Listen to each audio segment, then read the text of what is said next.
All right, we're back, and today we're going to focus a little bit more on the mitochondria. And if you recall from the first video, the mitochondria is the part of the cell that produces ATP, adenosine triphosphate, okay? ATP is our most basic fuel source. It runs every single cell in our body. Without ATP, we would have decreased cellular function, and ultimately, we would all die. So, I'm going to give you guys two things of how to improve your mitochondrial function so that it improves your ATP production, okay? Now, the first thing that you can start doing is exercise. The more intense, the more vigorous, the better, okay? So what I like to recommend to my patients is what's called HIIT, or High Intensity Interval Training, okay? So, HIIT. And what this entails is that you're going to get your heart rate up to about 70 to 80% of your maximum heart rate. And you're going to keep it up there for about 3 to 4 minutes. So you're going to really exercise and do something very intense for about 3 to 4 minutes.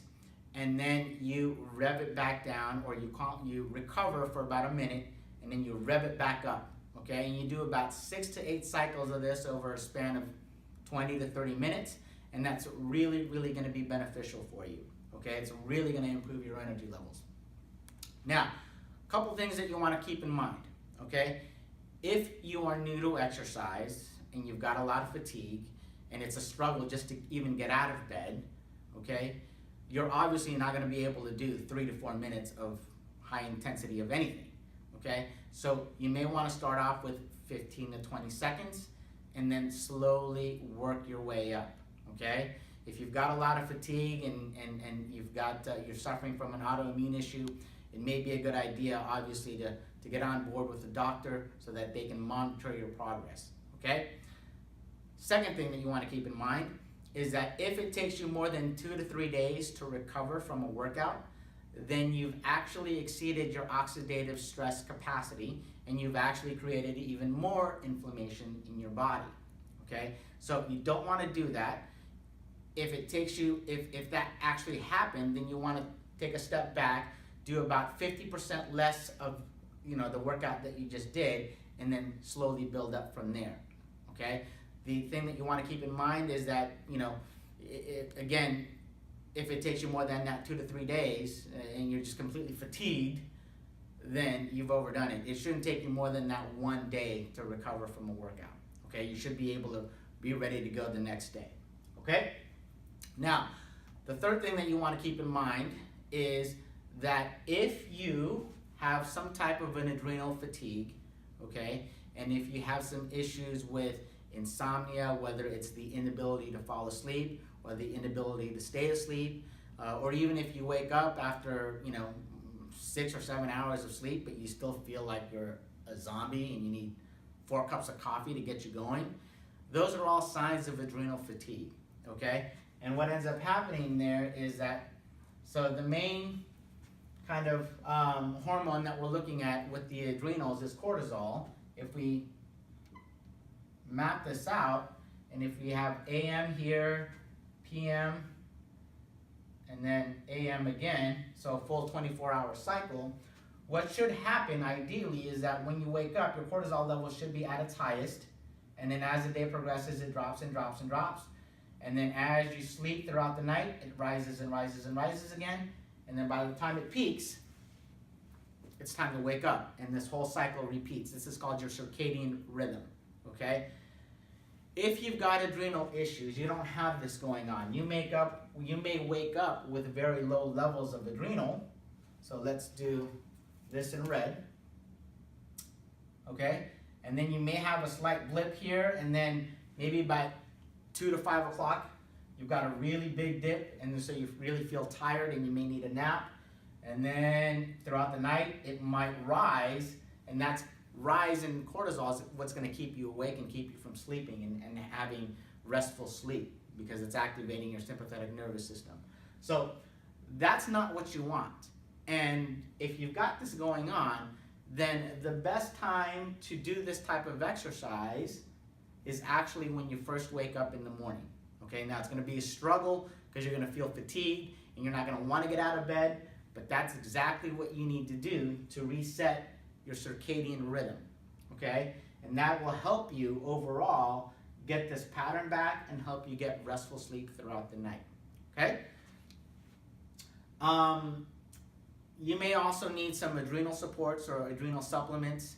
And again, if you're going back to this, if it takes you more than that 2 to 3 days to work out, you may need some antioxidant supports, okay? Now, I'll write down the list of the supplements that I recommend to my patients in the description below in the YouTube box. If you're watching this from Facebook or on, on my website, then you won't see that commentary box, but on YouTube itself, on the YouTube page, you'll see a description of the video, and that's where I'll put the supplements in there, okay?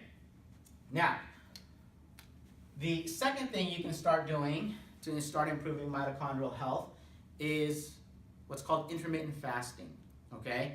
Now, so that's IF. There's very many different types of intermittent fasting, okay? Some people fast 24 hours a day, once a week. Some people do that every other day. What I like to recommend to patients is to do what's called a 16 and 8 fast. And what that entails is that you're fasting 16 hours, usually overnight, and then you skip breakfast, and then you eat within an 8-hour window, okay?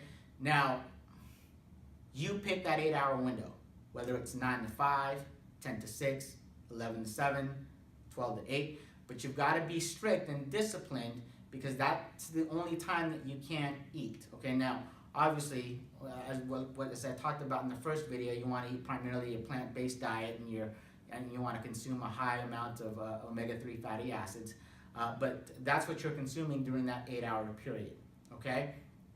Now, if you're hypoglycemic or if you're diabetic, then it's always a good idea, again, to make sure that your doctor knows what you're doing and to have your doctor supervise you, okay? Because this may not be a good thing if you're severely hypoglycemic and or if you've got if you need insulin and if you need diabetes. But if you don't have that, then that's a good thing to do to really start boosting up your energy levels. Okay. Now, aside from the obvious, okay, which is a decrease in glucose and a decrease in insulin levels when you're doing this, you're going to lose weight. Okay, you're going to lose weight. You're just going to feel better. I've actually lost about 5 pounds. I started this intermittent fasting right after Thanksgiving, and it is December 7th right now. And again, I'm already down 5 pounds. So it's very effective.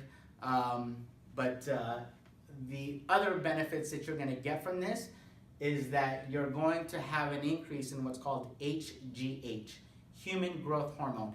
And that's really the hormone that is very much like glutathione. It's our fountain of youth, okay? This is the hormone that's very high in our youth, and then it starts to decline. Once we start to reach mid-30s, it starts to really decline, okay? So this is gonna help you build that back up, okay? And this is gonna help with your skin tone. This is gonna help with your hair levels. This is gonna help with your overall energy levels, okay? The other thing that's going to help you with is heart. Okay, it's with your heart health. When you're doing both of these things, you're going to improve your cardiovascular health overall, and you're going to decrease your chances of having a heart attack. Okay. There is also another benefit, which is your ability to fight cancer. There's lots of promising research out there that tells you, or that tells us, that intermittent fasting is really beneficial for fighting cancer. And you could do a Google search on that. You can search on PubMed. There's lots of articles on there. Unfortunately, these are a lot of animal models, but it's very promising to say the least. Okay. The other thing that these two things will help you improve is what's called brain-derived neurotropic factors. Okay. What is that? Well, BDNF is a protein that's inside of your brain that really helps with learning and memory, okay? Again, this is something that declines as we age, but this is something that helps to restore that, okay? So when you do this, you may feel a little bit more alive. You may have a little bit more concentration and focus. Your ability to learn and to memorize things is going to be better. You're just going to be performing at your optimal levels. And this is what we all want, okay? I won't go into too much details with that because there are some more things that we can talk about BDNF. Maybe I'll do another video on that. And then I'll probably also do another video on insulin itself, because I didn't talk too much about that, because insulin is the mother hormone when it comes to balancing out our other hormones.